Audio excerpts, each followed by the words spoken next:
untuk mengatasi penderitaan di hati kita ketika menghadapi suatu musibah.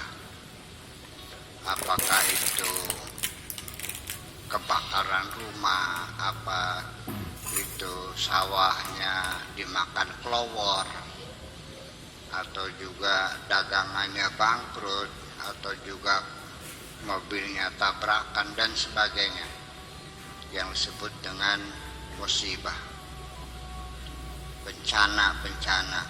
Coba bandingkan kenikmatan yang Allah berikan kepada kamu berapa, kemudian musibah yang kamu alami berapa. Pasti jawabannya pasti, bukan mungkin tapi pasti.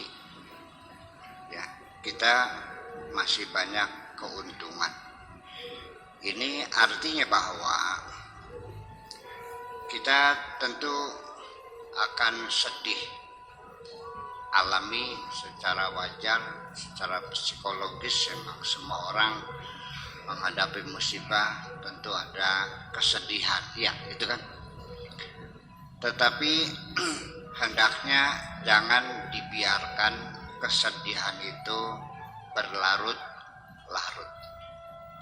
Sebab kalau berlarut-larut tentu yang akan rugi adalah diri kita sendiri. Kesedihan yang berkepanjangan itu juga merupakan masalah yang sangat rawan sekali bagi kesehatan kita. Bisa patah semangat, bisa putus asa, bisa gantung diri, bisa potong kompas, ya kan gitu. Bisa. Orang kalau sudah terlalu menderita, istilahnya di Cirebon mah tingeling ting jampun. Tingeling ting jampun. Apa bener baik kan gitu. Kalau sudah kepepet begitu. Jadi sebelum kita lepas kontrol karena kepanikan kita menghadapi kesulitan, cobalah kita hitung kembali nikmat-nikmat Allah yang ada pada diri kita ini. Ternyata masih terlalu banyak. Makanya saya ingin menasihati orang yang sedang sedih, meratap, berkeluh kesah. Akan saya katakan bahwa sudahlah, hapuslah kesedihan itu, sembunyikan saja air matamu, ya tidak usah bersedih hati karena masih terlalu banyak nikmat Allah yang patut kita syukuri. Betul Pak? Artinya satu musibah itu hanya sebagian kecil. Kita belum kehilangan segala-galanya. Mobil ya tabrakan, mata kamu masih utuh enggak? Tangannya masih utuh kan? Kaki masih utuh kan? Rumah masih ada kan? Sawah masih ada kan? Motor masih ada kan? Sok hitung semuanya. Yang hilang itu sebagian kecil. Kenapa kehilangan sebagian kecil? Akhirnya menghilangkan rasa syukur kita kepada Allah atas nikmat-nikmat yang masih berlimpah ruah. Saya kira itu satu metode kita untuk mengatasi rasa sedih di hati kita. Ya cobalah kita jangan sampai larut dalam kesedihan, meratapi sesuatu yang sudah hilang. Ya sudahlah, ikhlaskan saja, toh nikmat Allah masih ada. Begitu melihat sawah ternyata gagal panen karena kelowor, katakan masih ada kesempatan bagi saya untuk menanam padi lagi. Barangkali yang akan datang akan hasilnya panennya lebih bagus. Ya kan begitu. Begitu ada anak meninggal, bikin lagi. Wah, kan masih nom je, ya kan? Iya, nggak usah ditangis ya, udah ikhlaskan saja.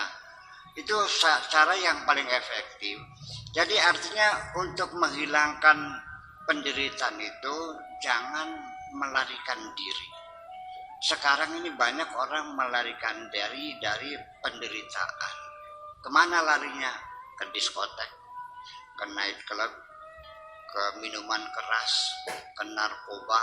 Memang kesedihan kita, kepanikan kita, minum ekstasi, ya kan gitu, sabu-sabu, ya tripping, ya flying, hilang semuanya. Apa yang terjadi? Itu reaksi kimia dalam tubuhmu tidak lama, hanya beberapa jam. Setelah itu kamu akan tersadar kembali.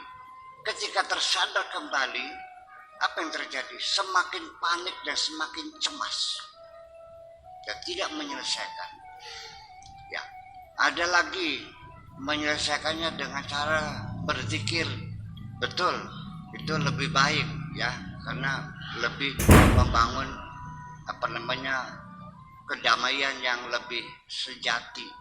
Tapi ada yang menyelesaikan secara lebih sempurna, yaitu dengan rasionalisasi, dengan pemikiran-pemikiran dan kecerdasan kita. Nah, sekarang begini, di sini mau nggak saya kasih uang 100 miliar, mau nggak? Tetapi saya potong 1 miliar, mau nggak? Saya kasih 100 miliar, tetapi saya potong 1 miliar, mau nggak? Kalau saya potong 5 miliar, kalau saya potong 99 miliar, masih mau, masih dapat 1 miliar. Nih 100 miliar, saya ambil lagi 90 miliar, masih untung nggak? Kalaupun begitu pun masih untung Anda ini. Kenapa hanya 100 miliar diambil hanya 10.000?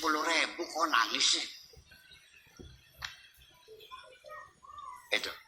Nah, kalau kita bisa menyelesaikannya secara rasional, itu yang lebih permanen. Anda akan hilang rasa sedih dan tidak akan kembali lagi, tapi sudah menjadi satu keyakinan, menjadi satu perilaku.